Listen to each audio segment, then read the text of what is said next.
Anthony Richardson and rookie cornerback Justin Walley have improved their stock the most in Colts training camp so far. Let's get to it.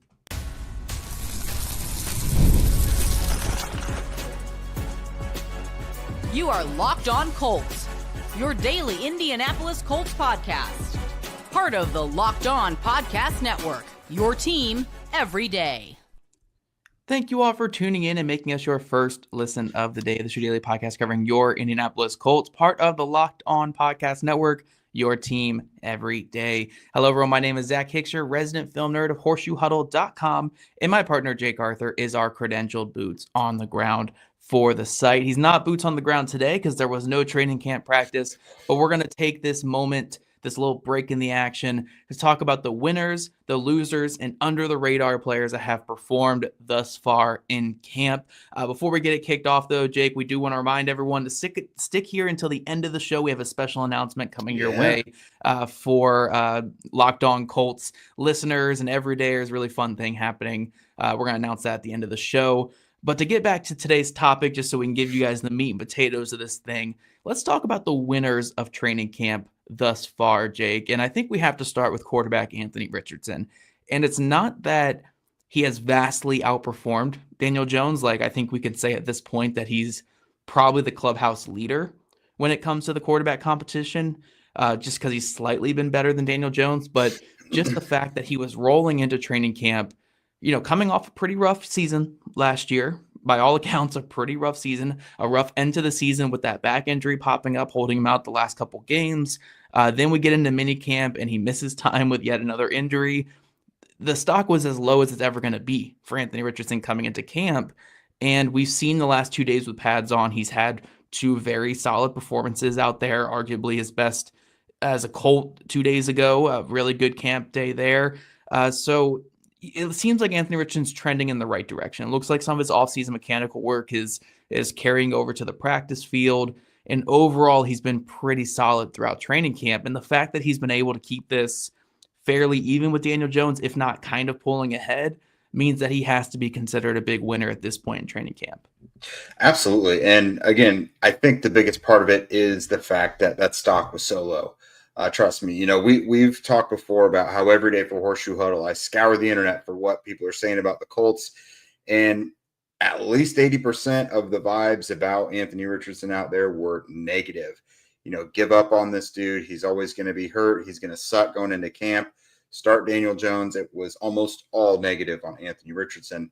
And then just putting all that aside and going from what was like a reality, we didn't know if he would be able to start camp full bore, like with the same workload that Jones was going to have. And he really has. He has not really missed any time. Any reps that they've taken from him have just been during positional work. So he has had the exact same opportunities as Daniel Jones. And I think in terms of expectations, I would say he has exceeded them a little bit more than Daniel. Jones has had a fine camp. It's not been bad by any means. They both have had some really good days. But I think Anthony Richardson checked a lot more boxes and kind of quieted doubters a bit more so far than Jones has. So definitely a big winner, and just I'll put a bullseye on my face here. I'd been saying for a while now that I expected Daniel Jones to be the starter week one because of what was going on with Anthony, the fact that he was hurt. And I kind of I expected Daniel to be a little bit beyond what he is right now. I thought he looked better during the spring. But it also was with the caveat of like, I was kind of doubting what Anthony was going to show a little bit. And he's looked really, really good the last few days. 3 of the last 4 practices, you could say, have been his best practice. And that's like the definition of getting better all the time and stacking days. So Anthony is definitely arguably the biggest winner at camp so far. Yeah, and just a reminder, yes, we were pretty negative on Anthony Richardson coming into training camp, hence why he's on the winners list of this winners and losers, because he's exceeded what we expected of him coming into training camp. So that's a big part of this equation, obviously.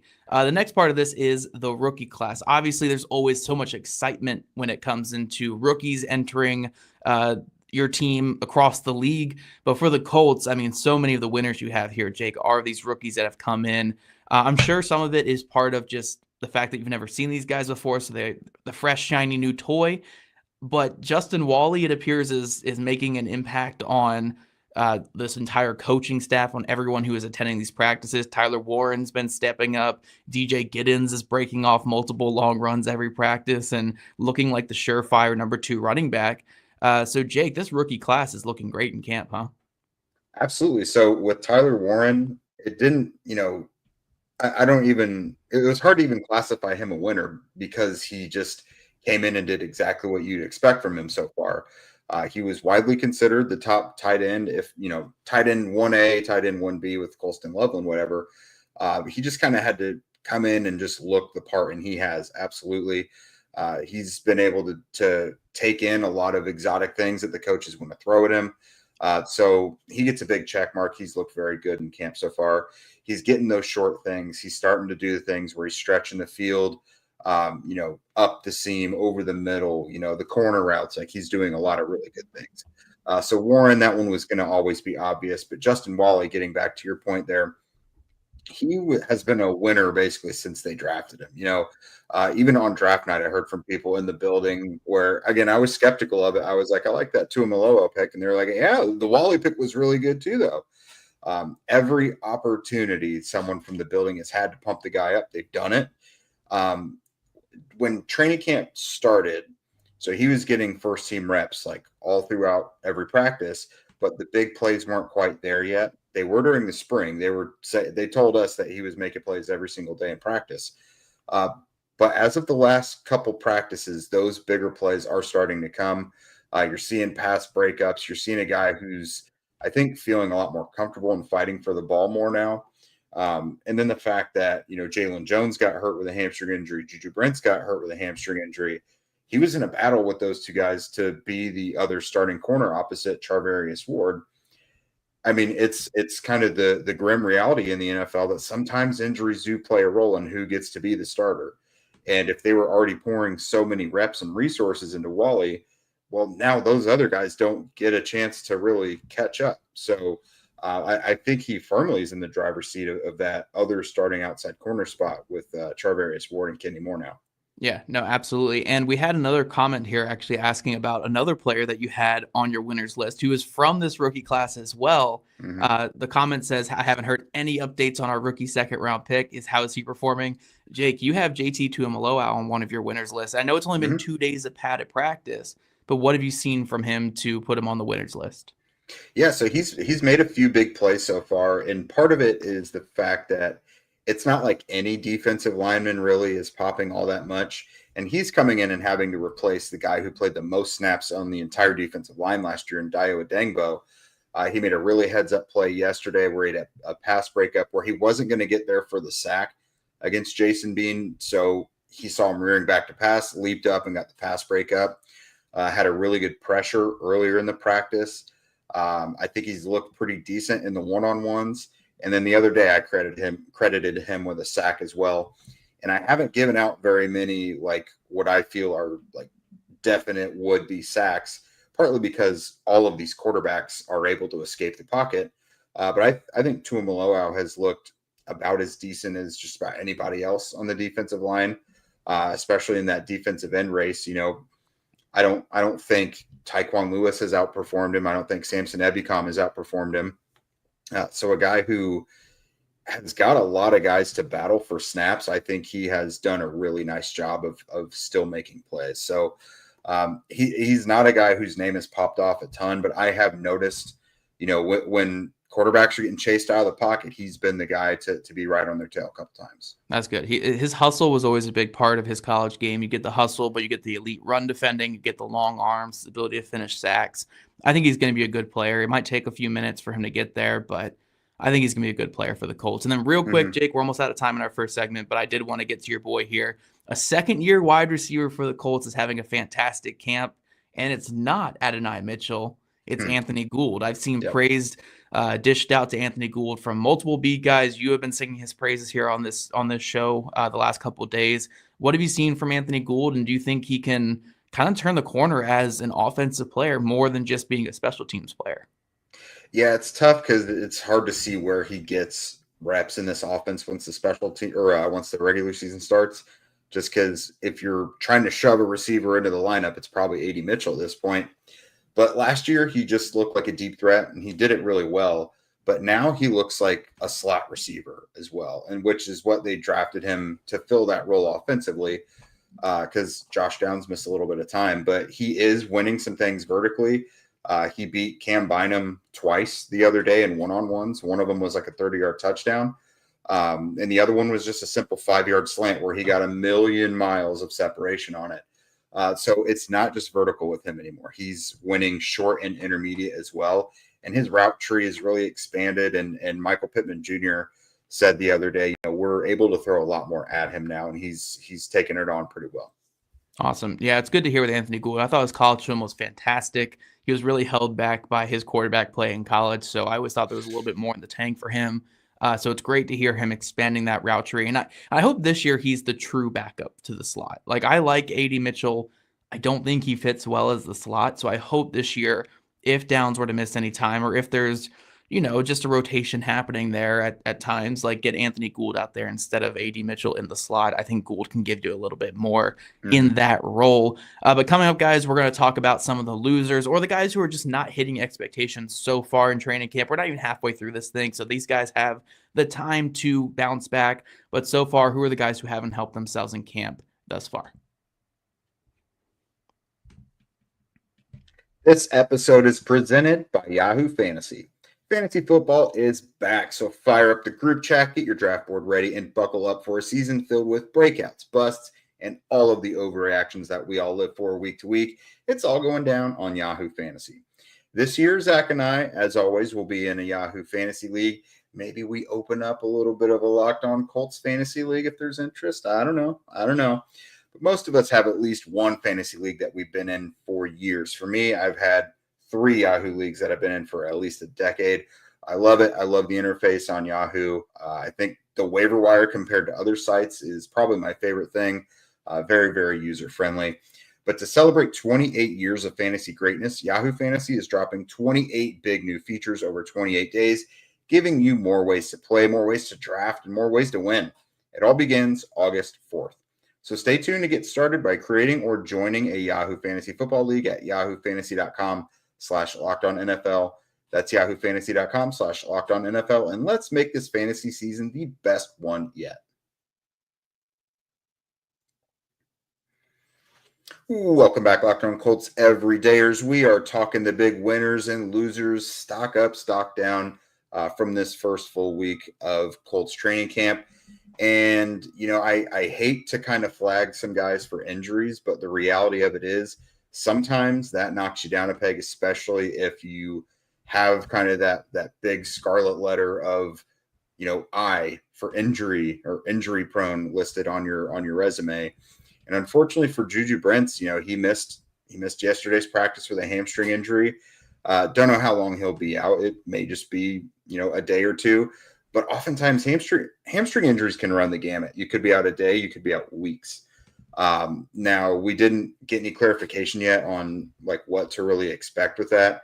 But tomorrow night there is a night practice, and with extra time to rest, if he's not out there, it may be an indicator that he's going to miss a little bit of time.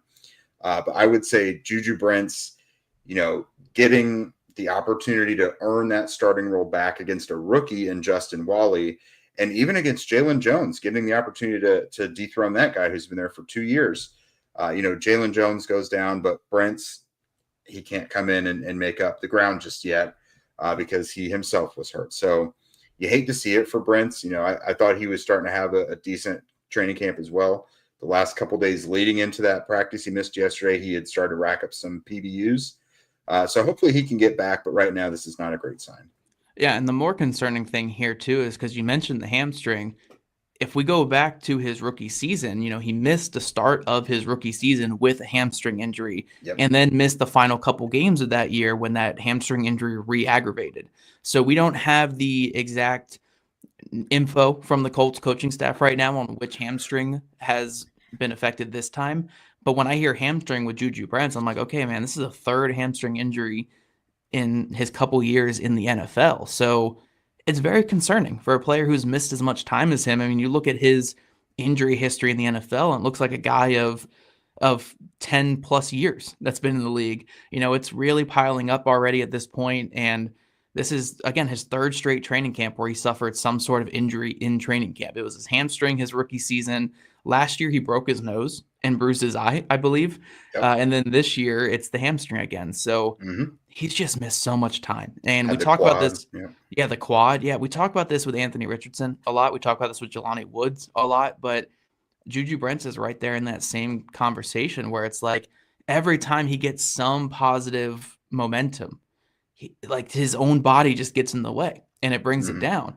And in a way, this is good for a player like Samuel Womack on the roster, another guy who gets to work himself up to a legit role. But just talking about Juju Brents, man, it's tough. It's really tough. And with Justin Wally being the shiny new toy that's also performing well, it's going to be difficult for Juju Brents to really get any kind of role in this defense. So I'm with you, man. I thought he was turning the corner. I thought he was really earning a role here in training camp. It sounded like he was getting a lot of good run these last couple of days. And then another hamstring injury just derails it. And unlike Anthony Richardson, where at quarterback you get so much time. You get so much time at quarterback compared to other positions.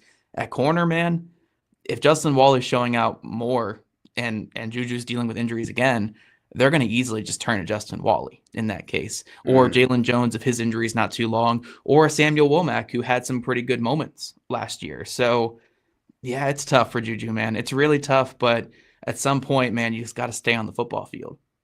Yeah, it's a numbers game now, too. Like, when he was getting hurt before, they were still kind of counting on him to be the guy, but now he's coming into camp as like the fourth or fifth corner. So it's like they have other options now if he can't get back. So not to dwell on Juju too much, but this next guy, it almost kind of surprised me a little bit to put him on the list, but Khalil Herbert. And it's not that he's looked bad at all. It's just that everybody else almost in his position group, I've been able to make some positive mental notes about. But I've almost got nothing about Khalil Herbert. I think he had like a nice run on the first day. But, Jonathan Taylor's Jonathan Taylor. He's not going anywhere. He's going to be the engine of the offense this year. DJ Giddens, who we didn't get to expound too much on in the first segment, but he's one of the winners. He's busting off good runs every day. He's looking good, very natural as a pass catcher, and looks like I think the obvious choice to fill in behind Jonathan Taylor whenever he has to leave the field. And then Tyler Goodson, we've been hyping him up a little bit. I don't know how much they're going to use him on offense, but I think their intention is to have him be a core special teamer, meaning he might be on the roster. So if they don't want to keep 4 running backs, then he might be the one that they have the least use for, which I didn't really expect. It's not like he has a big contract, and they may still carry 4 running backs onto the roster. But so far, he's just him and Ulysses Bentley, who is a UDFA, are guys I just have like really nothing to take away from through the first week so far. Yeah, I think the way I would describe Khalil Herbert right now is I think in the running back room, he's probably ahead of Tyler Goodson on the pecking order. But when I'm looking at this running back room, I think they have 3 locks in Tyler Goodson, DJ Giddens, and Jonathan Taylor. So I think Herbert's the closest to being on the bubble, if that makes sense. So I think, again, if there were an injury to Taylor or Giddens, Herbert would probably make the team and have a legit role when it comes to running the football. But if the Colts only want to keep 3 running backs, I think they keep the other 3 because Goodson is so valuable as a special teamer. We're going to talk more about Goodson in the final segment. But, I think Herbert's the only one that's actually on the roster bubble in that running back room. And it's an easy contract to cut. It's a veteran minimum type contract, so they can move off of that. Real quick, Jake, we do have 2 more names on here that have been around with the Colts for a minute here. Eric Johnson and Segu Elubi. Let's talk about Segu Elubi real quick. Segu Elubi, a guy that we thought was going to have a bigger role coming into training camp because of the injuries at linebacker, but it looks like Cam McGrone and Joe Bacci have really passed him up when it comes to defensive playing time. So Segu Elubi is going to be on this team. He's going to be a special teamer. He's going to get 8-9 tackles and probably lead the team in special teams tackles this year. but it doesn't look like he's making that jump on defense that we expected. Yeah, and the whole thing about him is we thought he'd be the obvious choice for the third linebacker. But I think maybe just in this scheme with Lou Anarumo, where when the Colts brought Shegu Alubi in initially, one of their biggest things with him and his development was he really needed to learn to identify what the offense was doing, especially whether it was even going to be a run or a pass. And there might just be more mental responsibility that this coaching staff trusts the other guys a little more. And I mean, McGrone has been around a while, and Joe Bacci has been with Lou Anarumo for a while, and James Betcher as well. Sometimes we kind of leave that part of it out. But yeah, just the fact that he's not getting the playing time that in the role that we expected was a little surprising. Last guy here, Eric Johnson. So just on the face of it, it looked like he was coming in to push or compete with Tim Smith to be kind of that backup nose tackle. But then, in this last several days, the Colts bring in Josh Tupou. I think he's like a 31-year-old nose tackle. I asked Lou Anarumo about him. He basically was like, he's a two-down run stuffer who I can trust, is essentially how he put it. Huge boy that Zach has been clamoring for, like a 340-pounder, just an absolute unit in the middle. And so if I'm looking at this and I'm looking at who they want to keep at nose tackle, obviously Grover. Tim Smith is a guy they were excited about as a draft pick. Eric Johnson was a guy who seemed like insurance if Tim Smith didn't look good. And then you got Josh Tupou, and it's like, why do you need both Eric Johnson and Josh Tupou? Well, Tupou is a guy who basically is handpicked to come in here now from Lou Anarumo. So the writing's kind of on the wall with that one. And it looked like Eric Johnson could make the roster before that. Yeah, no, I completely agree. I think Tupou's in the driver's seat to at least be a core practice squad player. And it looks like Eric Johnson could be on the outside looking in, unless they're going to move him over to 3-tech, but that would be kind of a weird fit for me. Don't got to do that. Yeah, don't got to do that. They got Adetomiwa. They have Neville Gallimore. I wouldn't mess with that either. So it does look like Eric Johnson's more of the odd man out in that situation. But coming up, guys, we're going to get to our favorite type of segments here on Locked On Colts. We're going to talk about the under the radar players, guys at the very bottom of the roster that we have been smitten with. I think at least this year, I think all these guys are probably going to make the team, unlike in years past where we'll yell about Sterling Weatherford and stuff for an entire training camp. These guys should all make the team, and we're pretty excited about how they've been performing in camp thus far. It is time to fuel up and turn it up with 5-Hour Energy Transfusion. It brings the bold grape, ginger, and lime flavor of your favorite golf drink, minus the alcohol, into a quick, energizing shot. Whether you're sinking birdies or just making memories with friends, this one's a hole-in-one for your energy game. Let's be honest, some days on the course or off of it, you just need that extra boost to stay sharp and energized. For me, it's hard to narrow down a favorite golf day memory to just one. For you, maybe you're the same unless you've drilled a hole-in-one. But everyone who golfs knows that you could play like garbage all day long, like me, but it just takes one great shot to pull you right back in. Golf is one of the most toxic relationships you could possibly have, but 5-Hour Energy is there to see you through it. Otherwise, golf is all about good times with good people and good flavors, of course. The grape ginger lime flavor gives you the best parts of the clubhouse go-to without chasing down the beverage cart. If you go to 5hourenergy.com today, that is the number 5hourenergy.com. You can use our promo code LOCKEDONGolf to receive 20% off of your order. This offer is only valid until September 30th on one order and cannot be used with other promotions. The code is not good on subscription orders. Whether you're meeting up with friends or trying to turn 18 holes into 36, get the energizing boost you need to power through. Order transfusion-flavored 5-Hour Energy shots today.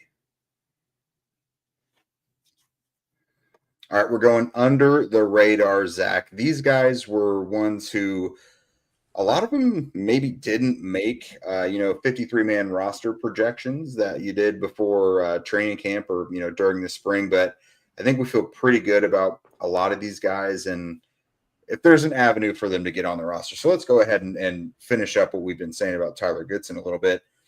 So he's made some plays, in red zone work. I think he's had at least a couple touchdowns. He's gotten work with the first group before. The Colts have obviously used him over the last couple of years.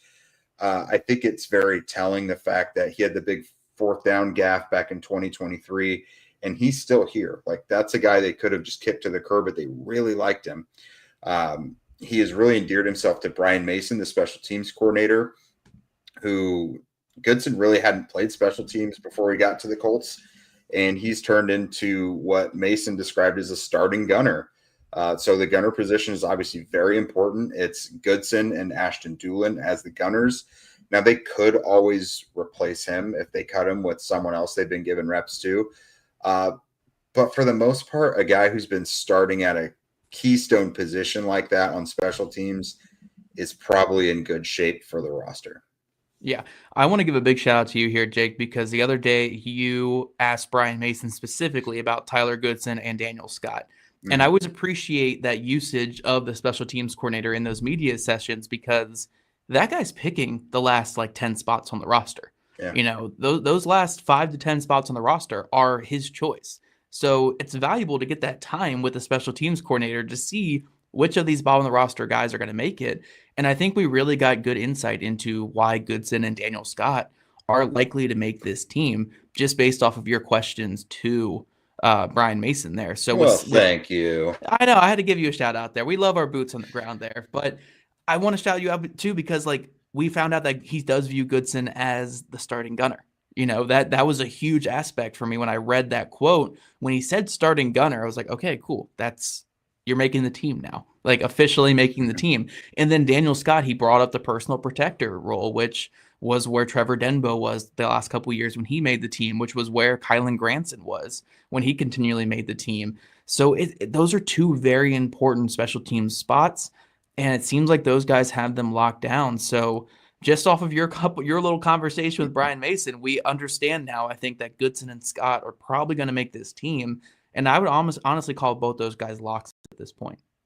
Yeah, and I didn't even put the Denbo part of it out there, even though you and I have drawn that parallel. But Brian Mason compared him to Trevor Denbo when he answered it. So Denbo was probably the guy every year when he would make the roster that people are like, who the hell is this guy and why is he on the team? And it's because he plays an important role on special teams. So that definitely feels like Daniel Scott so far. Haven't noticed much about him on defense. But the more you can do, and for Goodson, he's also a backup kickoff returner as well. Yeah. So he can do a lot for the Colts. So that's probably why they like him. I want to get him on there. Tyler Goodson is the next Ashton Dulin right now. He literally is doing he looked like he watched Ashton Dulin's way to make a roster and is basically just following it to a T. Backup kick returner, starting gunner, can do multiple things at his position room on offense.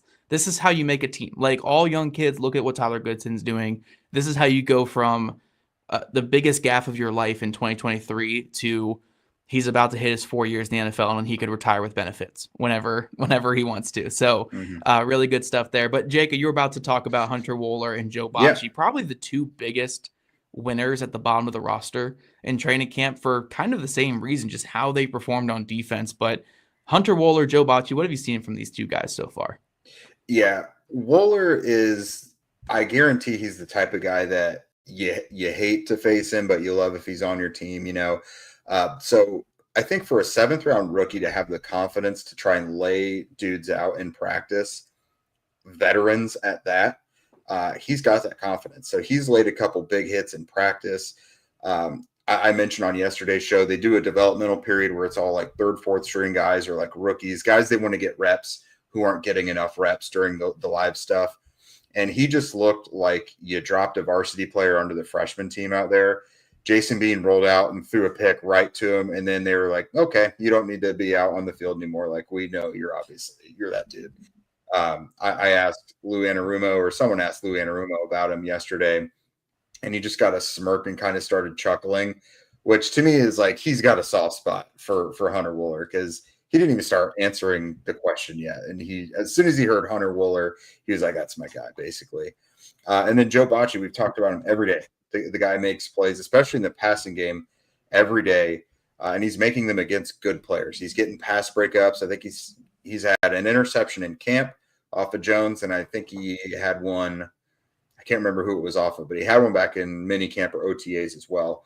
So the dude's made a ton of plays. I've seen him. I don't know what his vertical was coming out of school, but on the field, it's really good because I've seen him have to go kind of climb a ladder and slap the ball away from Tyler Warren a couple times, and he's done it. So those two guys are really, really good. Lou Anarumo, I posed the question to him. I was like, kind of got a weird thing with Bocce here because Zaire Franklin's going to come back, and he's obviously your Mike linebacker. But Bocce's making plays out here every single day. What do you do about that? And he rattled off like a ton of things they could do with him and like what he's good at. Said, he didn't get a lot of defensive reps in Cincinnati with him, but he still stood out when given the opportunity. And he basically said, he's like, we'll find a way to get him involved on defense, basically. So Bocce is going to go away a little bit after Zaire gets back, but they're going to find something for him to do because he's just making plays. You can't keep a guy like that off the field. Absolutely. And Jake, this last one is probably the heartbreaking one for you because, in my opinion, I think it's one of these two players that makes the team. I don't think both of them are going to make the team, just judging by how the Colts view Drew Ogletree, Mo Alley-Cox above the two of them. But Jelani Woods and Will Mallory, we can't get an episode recorded without you hyping up Will Mallory. And then Jelani Woods has also had a pretty good camp coming back from his injury. So, I mean, look, we said that all these guys are going to make the team. This is probably the only question mark is which of these two makes the team. But, Jake, you've seen some really good things out of both these guys in camp. Yeah, I think there's so many combinations of what they could do at tight end. And obviously, again, the more you can do is going to help. Jelani Woods is the better blocker of the two. However, if you've got Tyler Warren and you've got Drew Ogletree and you've got Mo Alley-Cox, all those guys can block. Does it really matter if Will Mallory can't? At the same time, is that just going to make him a game day inactive every single week again? So yeah, I'm really curious what they're looking for. Both guys have had a really solid camp. They both made big plays. Will Mallory probably a little bit more so, but he's also not been injured the last 2 years. So Jelani Woods just still being out there at this point is a great sign. And he doesn't look like his athleticism has been zapped after having leg injuries the last 2 years. So I'm really interested to see these two continuing to go toe-to-toe throughout camp and see if, maybe neither makes it. Who knows? I don't. They're kind of changing things up a little bit this year, so I don't know what roster numbers at certain positions might look like, but I would like to see at least one of these guys make it because they both have had pretty good camps. Yeah, it's really tough, though, because they both offer something that the rest of the Colts tight end room doesn't really have. Will Mallory is such a good zone beater, a guy who can get to a spot and make catches away from his frame, get catches in traffic and play through that traffic pretty well. But then Jelani Woods has that just vertical upside. Like, he's a tight end that can win vertically down the field.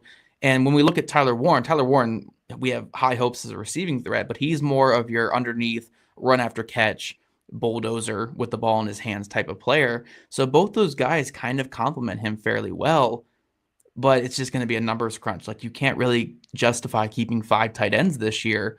And unless you're moving on from Drew Ogletree, which I don't think they're going to do, I just don't know how you make both these guys work. So it's tough, man. We'll see what the Colts do. Maybe it's something where they can swing a trade for one of these guys for like a late round pick. But yeah, Mallory and Woods, I think are quality players who certainly deserve to be on NFL roster. It's just, will they both be on the Colts roster?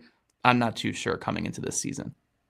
Yeah, so I definitely want to start working on some early 53-man projections just to rattle my brain a little bit and just keep it sharp. But thank you guys for making us your first listen of the day. Now for your next listen, check out Locked On Bets.